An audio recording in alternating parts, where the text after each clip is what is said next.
Hi hello అందరికీ నమస్కారం. Welcome back to my channel Charish works. ఈరోజు మనం వేరుశనగ చిక్కీ ఎలా చేసుకోవాలో చూద్దాము. 1 కేజీ వేరుశనగ పప్పు తీసుకున్నాను. ఇది మీడియం ఫ్లేమ్లో పెట్టుకుని ఫ్రై చేసుకోవాలి. ఈ వేరుశనగ పప్పు పొట్టంతా తీసానండి. నేను చేస్తుంటే మా బాబు కూడా వచ్చి ఏం చేస్తాను అన్నారు.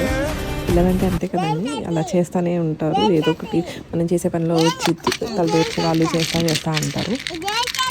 ఓకే షూర్ హ్యాండ్స్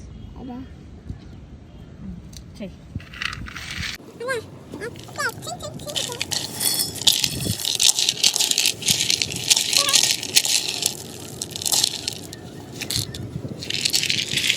నేను చూపించిన విధంగా వేరుశనగ గుళ్ళు పొట్టంతా తీసేసుకోవాలి. ఇక్కడ నేను కేజీ వేరుశనగ గుళ్ళకి 1/2 కేజీ బెల్లం తీసుకున్నాను. మేము కొంచెం స్వీట్ తక్కువ తింటాము, అందుకే 1/2 కేజీ బెల్లం సరిపోతుంది స్వీట్ తక్కువ తినే వాళ్ళకి. ఈ వేరుశనగ చిక్కీ అనేది చాలా హెల్తీ అండి. ముఖ్యంగా